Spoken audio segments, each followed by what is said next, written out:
바로 이 세 개예요. 내적 갈등, 개인적 갈등, 초개인적 갈등. 이렇게 덩그러니 놓여 있는 것보다 좀 더 구체화시키는 게 보기 편하겠죠. 갈등은 이런 식으로 세 개의 차원으로 나타낼 수가 있을 것 같아요. 세 개의 동심원으로 이루어졌는데 첫 번째 원은 뭐예요? 가장 안쪽에 있는 첫 번째 원. 한 개인 안에서 이루어지는 것들이죠. 정신과 육체 그리고 감정, 이건 내적 갈등이에요.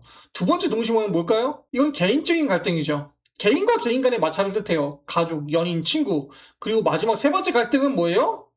1대 다 또는 다수 대 다수를 뜻하죠. 사회적 기관과의 대립이 될 수도 있고 인공적이고 자연적인 대립이 될 수도 있어요. 보통 이 원이 크면 클수록 뭐예요?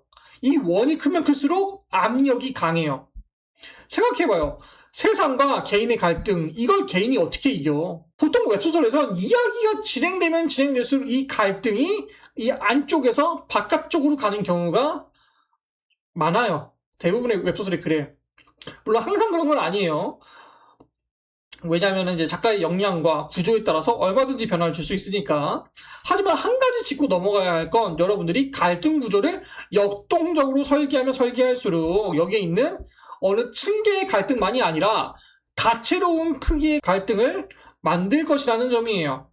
다채롭게 갈등을 만들어야지 여러분들의 작품을 생동감 넘치게 할 수 있어요. 저도 실제로 작품을 이제 쓸 때 갈등 도식을 의식해서 갈등을 만들어요. 사건을 만들 때. 지난번에 내가 내적 갈등을 좀 했었으니까 이번에 좀 개인적 갈등을 다뤄야겠다. 지난번에 초개인적 갈등이 메인이었잖아. 이번엔 내적 갈등을 좀 다루자. 개인적 갈등을 다루자. 이런 식으로 해서 계속 이제 갈등의 층계를 넘나들면서 계속 다양하게 변수를 주려고 저는 의식적으로 좀 노력을 하는 편이에요. 사건을 만들 때.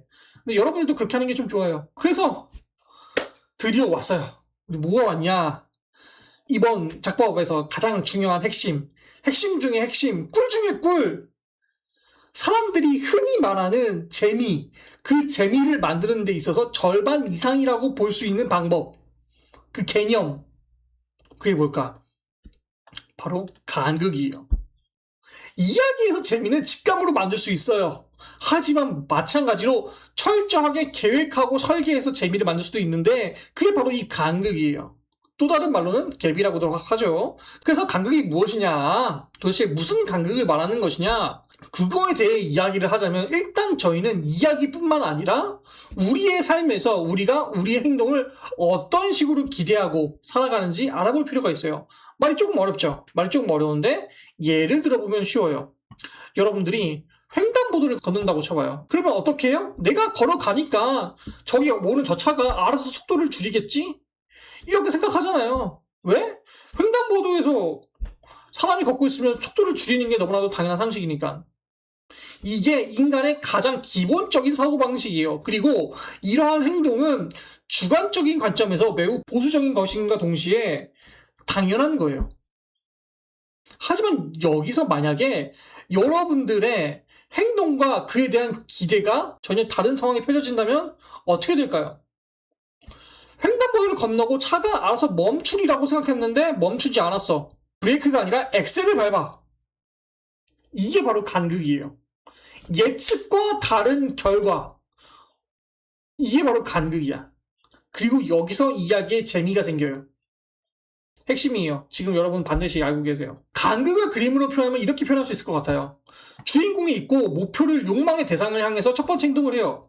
내적 갈등, 개인적 갈등, 초개인적 갈등 같은 외부의 장애물이 개입해서 어떻게 돼요? 내가 생각했던 예상과 다른 결과가 일어나요. 거기서 간극이 벌어진다고 하거든요. 이런 걸. 그럼 어떻게 하겠어요? 두 번째 행동에 나서겠죠. 바로 이게 간극이에요. 예를 들어볼게요. 또 다른 예예요. 여러분들이 배가 고파서 피자를 시켰다고 쳐봐요. 근데 피자 뚜껑을 열었더니 어때요? 피자가 아니라 캡틴 아메리카의 방패가 딱 있어요.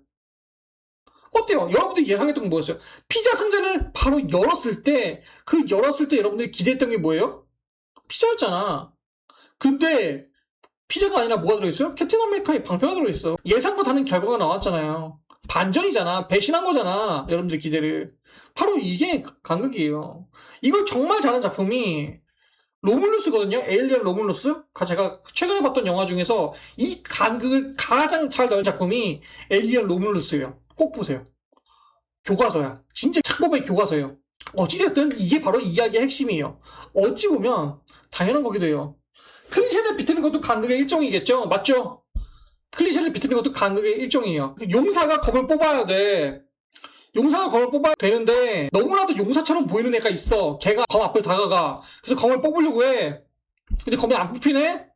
근데 지나가던 검은맹이가 실수로 툭 하고 검을 쳤어. 근데 검이 뽑혔네? 이런 거죠.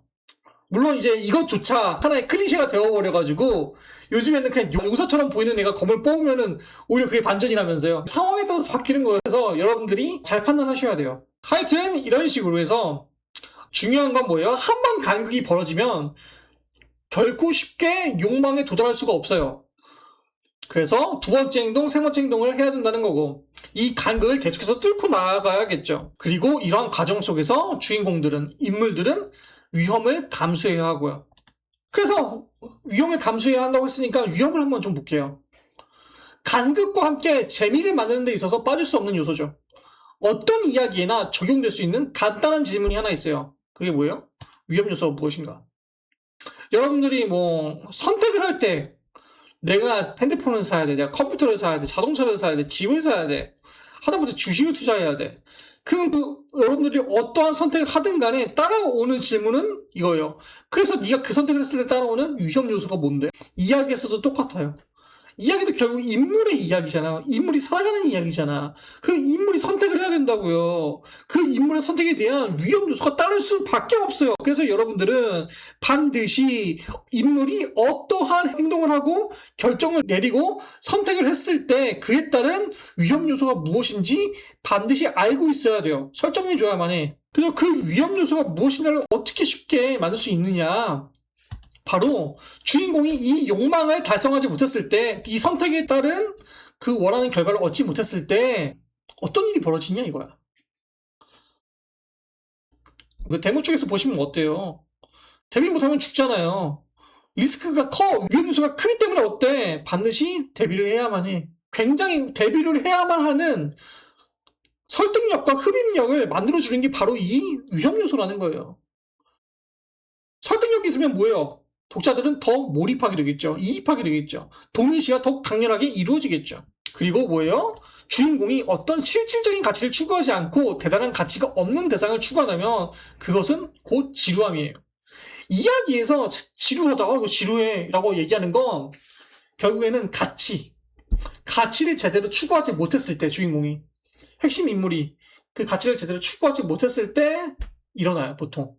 물론 이거 말고도 또 다른 방식의 이제 지루함이 이루어질 수 있는데 이야기를 만드는 데 있어서는 이 위험이 없으면 지루할 수밖에 없다.